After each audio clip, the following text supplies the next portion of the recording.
more, let's bring in a China analyst, Einar Tangen from Beijing. Thanks so much, Einar, for coming in on the show. Now, many have been criticizing China's response to the coronavirus outbreak.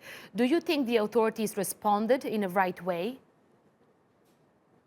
Yeah, I think there might have been a few missteps at the beginning, but I put that down more to human nature than to the government response. As you've seen, and as the WHO has confirmed, China is actually engaged in what would be called the gold standard of responses.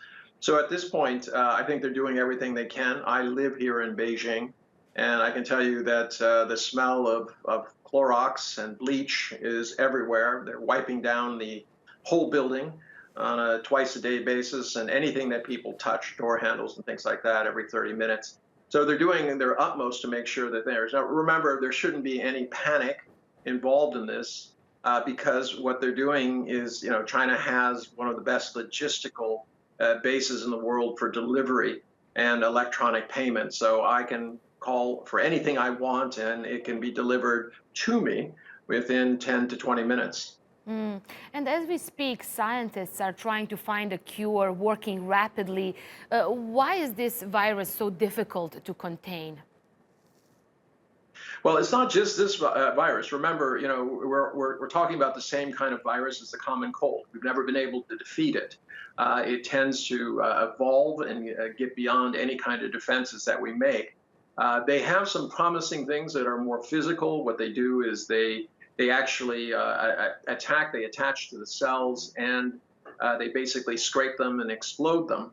Very different approach that involves nanobots and things like this, but that is still exploratory. At this point, they've decoded the genome, which is important. You can't solve something you don't understand and cannot define. But the next steps is to make sure that they can find a viral cure. And they're taking a number of approaches. There are a number of good possibilities. But you have to test them out and make sure that they are appropriate, and then you have to start producing them en masse.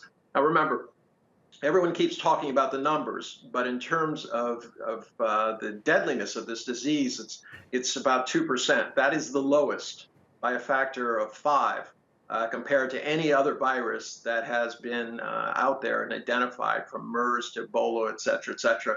Those go up to high as 80%.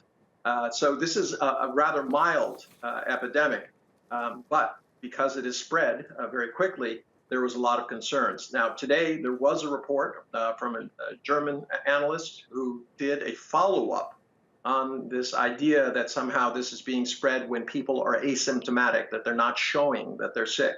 And he found evidence to suggest that that is not true, that the person, one person who traveled to Germany and infected 4 people was in fact exhibiting symptoms, did not know it because she was taking back pain medication and just thought she felt tired because of her underlying problem. So in fact, she was exhibiting symptoms, she just didn't know it.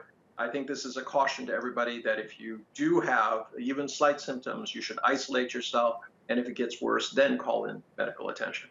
Okay, Einar Tangen, thanks so much. Interesting stuff. Live for us from Beijing. He's a China analyst.